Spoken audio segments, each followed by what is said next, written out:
এ তো আব্দুল বাড়ি রে, সে তো খুব ভালো ছেলে, সে তো দোয়াও শিখে, সে তো ভালো কথা বলে। এসো শিখি আব্দুল বাড়ির সাথে।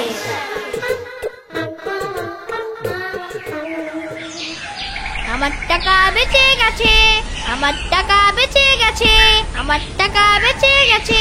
এই দেখো আপু, আমার টাকা বেঁচে গেছে। কিসের টাকা? আর এভাবে লাফাচ্ছ কেন? এই দেখো আপু, আমি ভেবেছিলাম যে চকলেট আর পেন্সিল নেওয়ার পর পুরো টাকা শেষ হয়ে যাবে, কিন্তু দোকানদার চাচা আমাকে 10 টাকা ফিরিয়ে দিয়েছে। আচ্ছা, বাহ, তোমাকে তো এসব জিনিস চাচা খুব সস্তায় দিয়ে দিয়েছে। মনে হয় উনি জানতেন যে এগুলো আমার ঈদের বেঁচে যাওয়া টাকা। আরে তোমার ঈদের টাকার সাথে ওনার কি? ও আপু, তুমি জানো আজ সকালে আমি সেলিমকে ফুলে 5টি মার্বেল বেশি দিয়েছিলাম, যদিও জিতেছিল 3টি। আর আমি যখন ওর কাছ থেকে ফেরত চেয়েছিলাম তখন ও দিল না। আচ্ছা, এটা তো খুব খারাপ হয়েছে, এটা তো একদমই ভুল। ভুলে বেশি? আরে আব্দুল বাড়ি, কি হলো আপু, থেমে গেলে কেন? আমার সাথে এসো। কিন্তু কোথায়? আরে আরে আপু, কি হলো? তুমি দোকানদার চাচাকে 30 টাকা দিয়েছিলে না? হ্যাঁ, দিয়েছিলাম তো।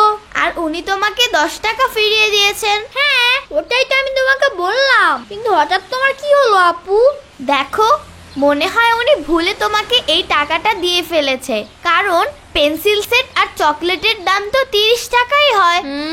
এরকম হতে পারে না, এ তো উনি নিজেই আমাকে ফিরিয়ে দিয়েছে। দেখো আব্দুল বাড়ি, তুমি সেলিমকে ভুলে 3টি মার্বেল বেশি দিয়েছিলে, তাই না?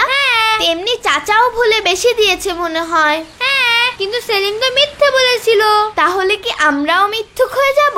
চলো চাচার কাছে যেয়ে শুনে নেই, যদি দাম ঠিকঠাক থাকে তাহলে এ টাকা তোমারই থাকবে, আর ভুল হলে এটা আমরা তাকে ফিরিয়ে দেব। থামো আপু, কেন ফিরিয়ে দেব?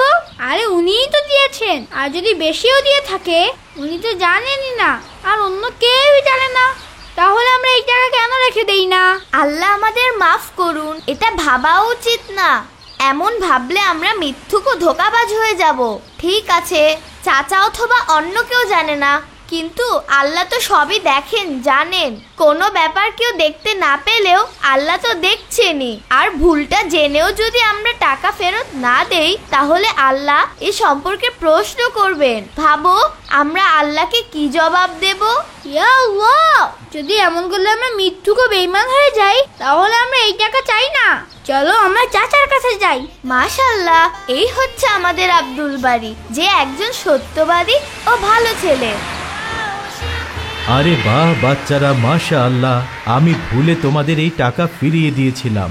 তোমরা তো একদমই অনেস্ট, ইমানদার। এই নাও, এই চকলেটগুলো তোমাদের ইমানদারির পুরস্কার।